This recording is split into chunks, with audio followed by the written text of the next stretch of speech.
বৈষম্য বিরোধী ছাত্র আন্দোলনের মার্চ টু ঢাকা কর্মসূচি ঠেকাতে আগের দিনই পরিকল্পনা করেছিলেন হাসিনা সরকার।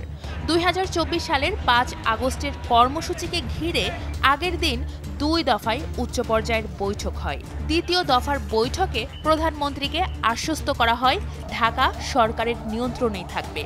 এইসব তথ্য উঠে এসেছে জাতিসংঘের মানবাধিকার বিষয়ক হাই কমিশনারের দপ্তর ও HCHR এর তথ্যানুসন্ধানী প্রতিবেদনে। প্রতিবেদনে বলা হয়, প্রথম বৈঠকটি হয় 4 আগস্ট সকালে তৎকালীন প্রধানমন্ত্রী শেখ হাসিনার সভাপতিত্বে। সেখানে উপস্থিত ছিলেন সেনানৌ ও বিমান বাহিনী, বিজিবি, ডিজিএফআই, NSI, পুলিশ ও পুলিশের বিশেষ শাখার প্রধানেরা। আরও ছিলেন সরকারের স্বরাষ্ট্রমন্ত্রী, শিক্ষামন্ত্রী ও পররাষ্ট্রমন্ত্রী। আবার কারফিউ জারি ও তা বলবৎ করার বিষয়ে সেখানে আলোচনা হয়। বৈঠকের পর স্বরাষ্ট্র মন্ত্রণালয় ঘোষণা দেয়, কোনো বিরতি ছাড়াই অনির্দিষ্টকালের জন্য কঠোর কারফিউ চলবে।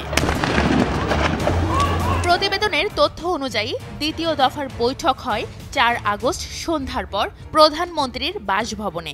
প্রধানমন্ত্রী ছাড়াও অংশ নেন সেনাপ্রধান ও অন্যান্য নিরাপত্তা কর্মকর্তা। তখনও ঢাকা রক্ষার বিষয়ে প্রধানমন্ত্রীকে আশ্বস্ত করা হয়েছিল। পরিকল্পনা ছিল প্রয়োজনে শক্তি প্রয়োগ করতে পুলিশের পাশাপাশি সেনাবাহিনী ও বিজিবি মোতায়েন করা হবে। সেনাবাহিনী ও বিজিবি সাজোয়া যান ও সেনা মোতায়েন করে ঢাকার প্রবেশের পথগুলো আটকে দেওয়া হবে। অন্যদিকে পুলিশ নিয়ন্ত্রণ করবে তাদের ভাষায় উশৃঙ্খল জনতাকে।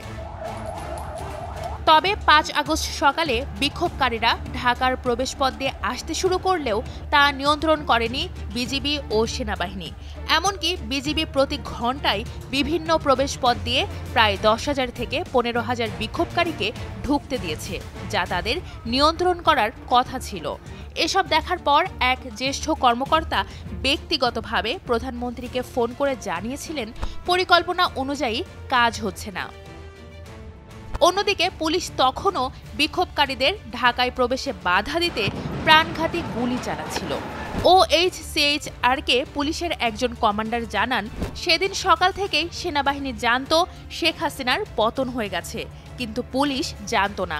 তাই পুলিশ তখনও সরকারকে রক্ষা করতে সর্বাত্মকভাবে মাঠে ছিল।